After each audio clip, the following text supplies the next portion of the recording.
के बारे में चर्चा के साथ साथ एक ऐसी टेक्निक के बारे में चर्चा करेंगे जिससे आप जो डे टू डे लाइफ में होने वाले कॉम्प्लिकेशंस है, जैसे सर्दी जुकाम बुखार, इनको आप 2 घंटे के भीतर भीतर ठीक कर पाएंगे आसानी पूर्वक। वो आप किस तरीके से कर पाएंगे, इसके लिए चलिए देखते हैं क्या है।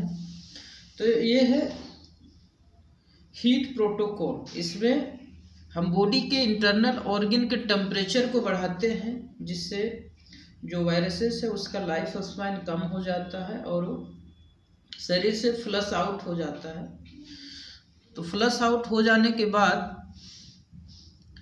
आप तुरंत उस तरह के सिम्टम से रिकवर हो जाते हैं, तुरंत ठीक हो जाते हैं। जैसे सर्दी जुकाम और बुखार तुरंत ऑटोमेटिकली अपने आप ठीक हो जाता है, बिना किसी मेडिसिन के और किसी भी खर्च के। तो चलिए स्टार्ट करते हैं, देखें क्या है प्रक्रिया।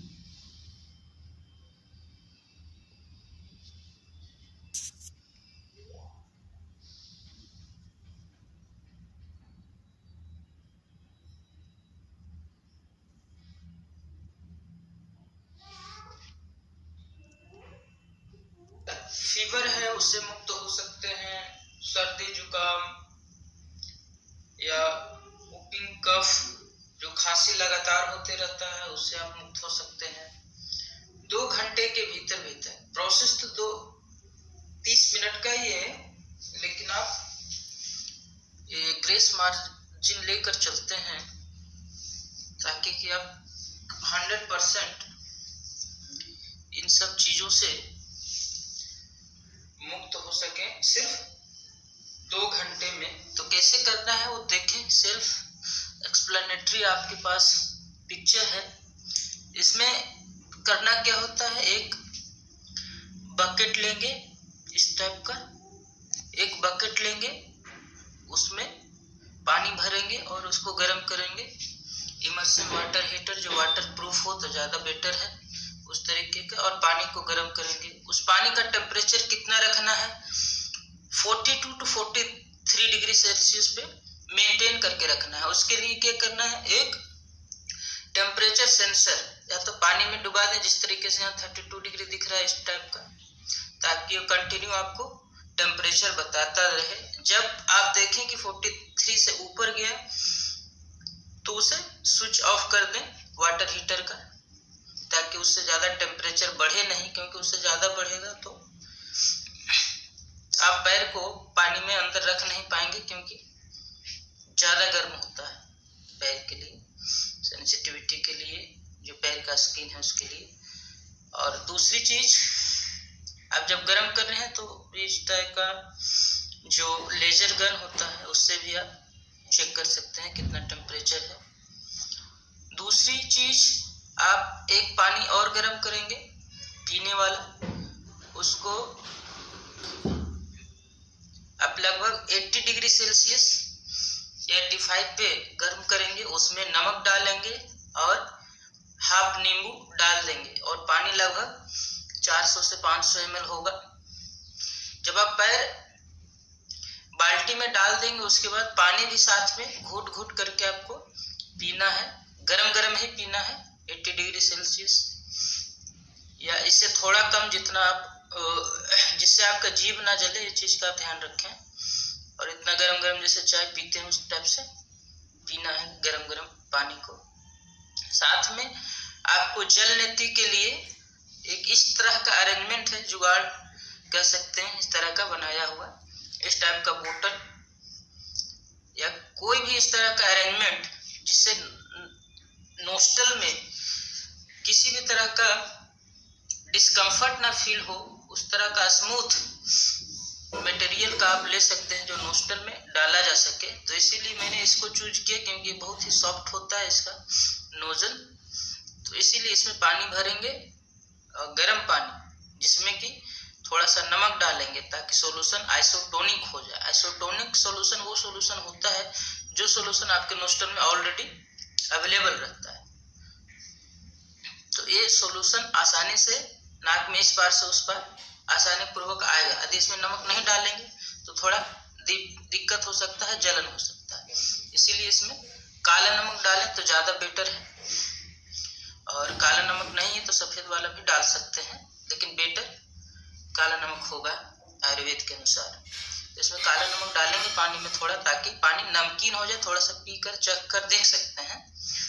तो उस नमक वाले पानी को इसमें गर्म रखें, उसका टेम्परेचर लगभग 42 डिग्री सेल्सियस यहाँ पे दिखाया भी है, लिखा भी है। तो इतना गर्म आप पहले पानी पिएंगे, गर्म पानी, उसके बाद और पैर आपका इसी में डूबा रहेगा 30 मिनट तक, और उस 30 मिनट में ये सारी क्रिया भी आप करेंगे। हेल्प के लिए किसी को रख सकते हैं, और इसकी सहायता से नोस्टल में, एक नोस्टल जो आपका चल रहा हो, आप थोड़ा सा सांस को बाहर छोड़कर देखेंगे। जो नोस्टल आपका चल रहा हो उसमें पानी पहले डालेंगे, क्योंकि उसमें पानी जब डालेंगे तो दूसरा जो नहीं चल रहा वो भी खुल जाएगा। तो इसको गर्दन को थोड़ा झुकाएंगे और पानी को एक नोस्टल से डालेंगे, दूसरे से बाहर निकालेंगे। और साथ में यदि आपको कफ हो रहा है, खांसी हो रहा है, नहीं भी हो रहा तब भी खा सकते हैं, कोई दिक्कत नहीं। यदि हो रहा है तो तुरंत स्टॉप करने के लिए पोमीग्रेनेट रोस्टेड अनार जिसको बोलते हैं, उसको भून लेंगे और उसको गरम गरम 70-80 डिग्री सेल्सियस गरम उसको खाते रहेंगे। उसको जब खाएंगे तो आपका जो खांसी है तुरंत बंद हो जाएगा। साथ में पानी में डालने के लिए आपको सूथिंग और रिलैक्स फील करवाने के लिए लेवेंडर ऑयल का यूज कर सकते हैं। मैंने ये मंगवाया था लेवेंडर एंड रोज ऑयल, इसमें 2 इस तरीके के छोटे छोटे बोतल थे, तो इसमें लेवेंडर ऑयल का यूज करेंगे। इसको 4-5 ड्रॉप पानी में डाल देंगे लेवेंडर ऑयल का, ताकि आपको जो स्ट्रेस है, जो तनाव हो जाता है, सर्दी खांसी में थोड़ा गुस्सा हो जाता है, चिड़चिड़ा हो जाता है, तो उसे कंट्रोल में रखेगा लेवेंडर ऑयल। तो इसको आप पानी में डालेंगे। यदि हेडेक हुआ तो भी ठीक हो जाएगा तुरंत। तो चलिए, ये सेल्फ एक्सप्लेनेटरी पिक्चर है, आप देख सकते हैं कैसे क्या करना है। इसमें क्लियरली सब कुछ लिखा हुआ भी है, जो चीज़ मैंने आपको बताया वो चीज़ इसमें लिखा हुआ भी है। पानी के टेम्परेचर को जैसे मैंने बताया कि जो पानी आपको पीना है, इसको मैंने 96 डिग्री तक गर्म किया था, और फिर जब ठंडा हुआ लगभग 75-80 के पास, तब मैंने इसे पिया था। उसके बाद अब नेक्स्ट आगे चलते हैं, इसी के वीडियो को देखते हैं। यौगिक लाइफस्टाइल में आपका अभिनंदन है दोस्तों। आज अब 3 स्टेप हीट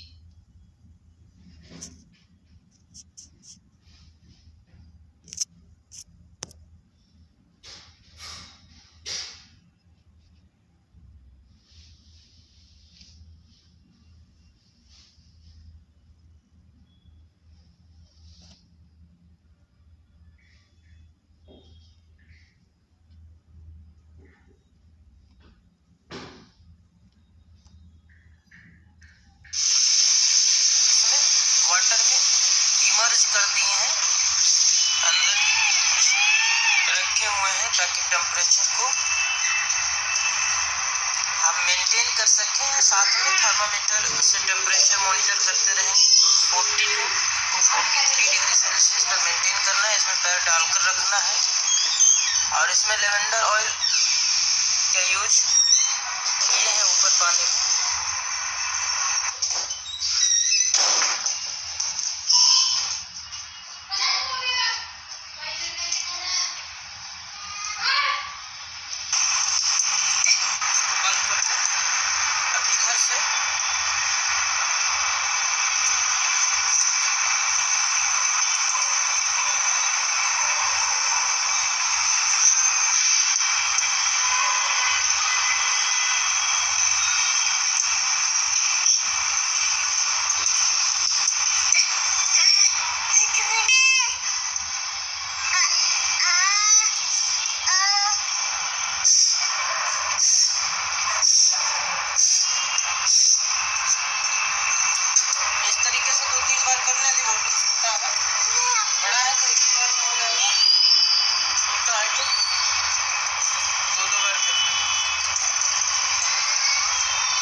टेम्परेचर सेंसर को मैंने पानी के अंदर डुबा दिया है। इस पर जस्ट ऐसे क्लिक करते ही ये टेम्परेचर बताता है।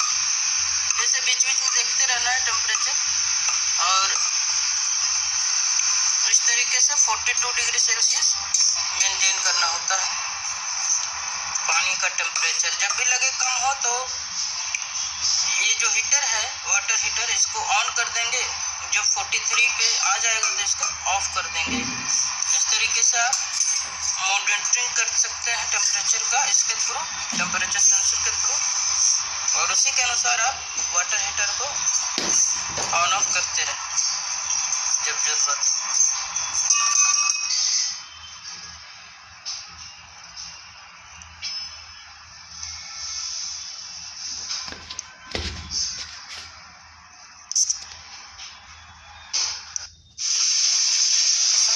वाटर में इमर्ज कर दिए हैं।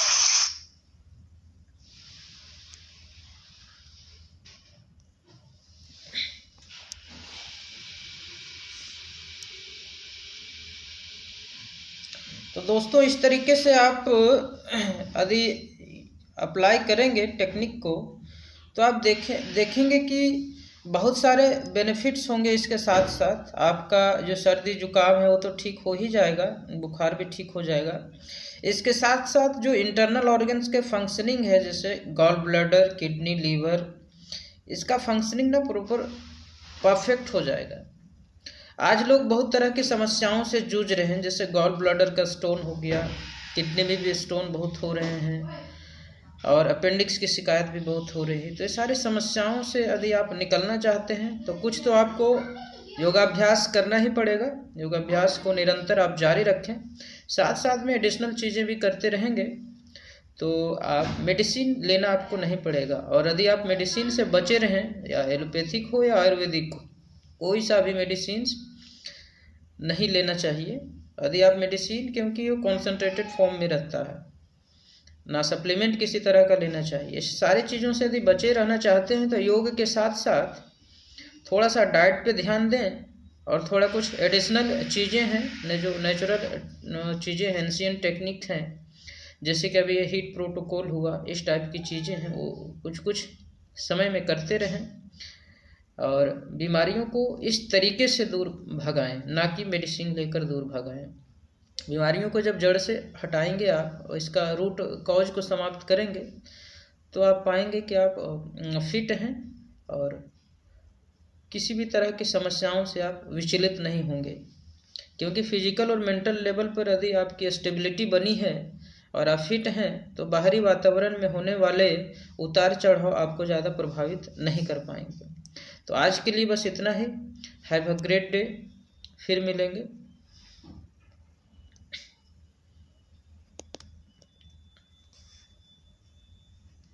फिर अगले वीडियो में मिलते हैं।